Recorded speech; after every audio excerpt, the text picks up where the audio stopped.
Now, it sounds like you had a wonderful example of this collaboration to adopt out some animals just a couple weeks ago. You had an event?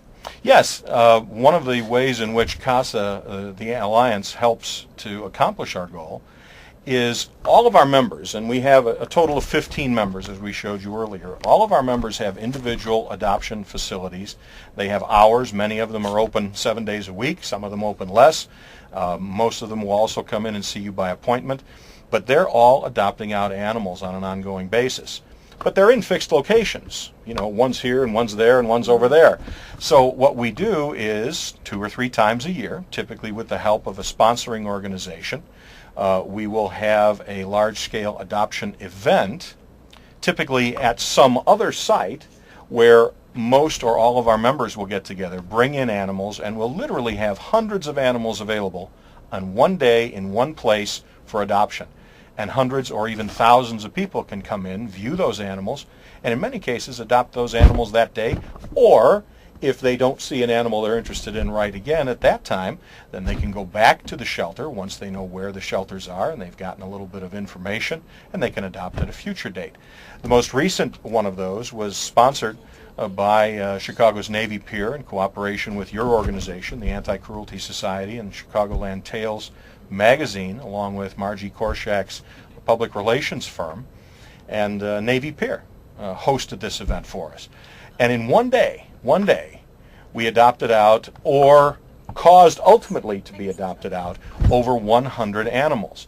And I want to stress, wonderful. This is not 100 animals in place of the animals that were adopted out at the individual shelter locations, because all of our shelter locations continued to adopt out animals that day and basically adopted out a number that would be about normal for all of them. So this was an increase of 100 animals. Obviously these events are expensive and cumbersome to put on, and they take a lot of time and planning, and there's a lot of volunteer work involved and a lot of money from other sources. So we can't have them as often as we would like.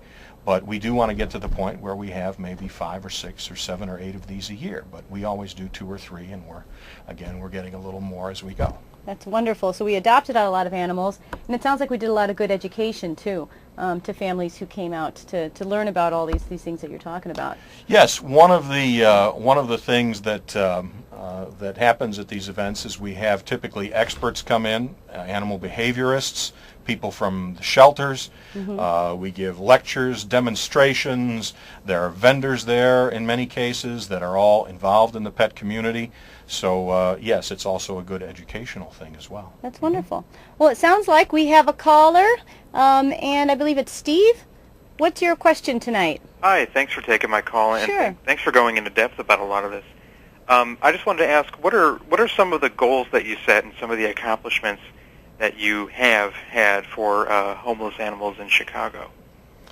Well, that's a good question. You know, there are a lot of different measurements that you can use and that we look at to determine, really in a statistical sense, how good a job are we doing as a group and how good a job are all of us doing as individuals.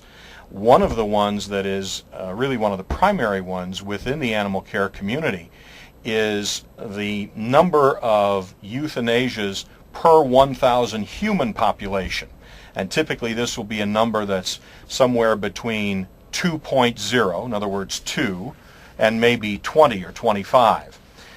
If you go back, and I think, Alicia, you might even have a slide on this, but if you go back to 2004, for example, the rate here in Chicago was 8.9 euthanasias per 1,000 human population. And you don't really need to extrapolate that out. Just keep that 8.9 number in your mind. Today, that number is down in the low to mid 5 range. That's a huge differential in that 3-year to 4-year period. And to give you an idea, statistically, a no-kill city is defined as a city where the number of euthanasias per 1,000 human population is 2.5 or less. And we are on track probably to reach that number sometime in the next 3 to 5 years. Certainly for dogs. The problem is still a little more pronounced with cats because of the feral cat population, the cats that are sort of running wild outside. But that are kind of on the fringes of being domestic animals.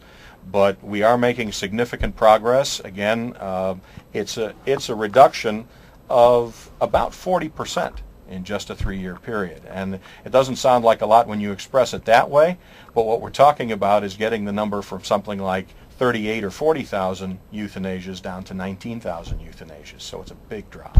That's a lot of progress, and we are continuing to make that progress. Thanks so much for your Steve, thanks for the call. All right, well, we are about out of time. So I just wanted to say thank you so much for joining us. I'm Alicia Obando from the Anti-Cruelty Society. I'd like to thank you for joining us here at CAN TV21.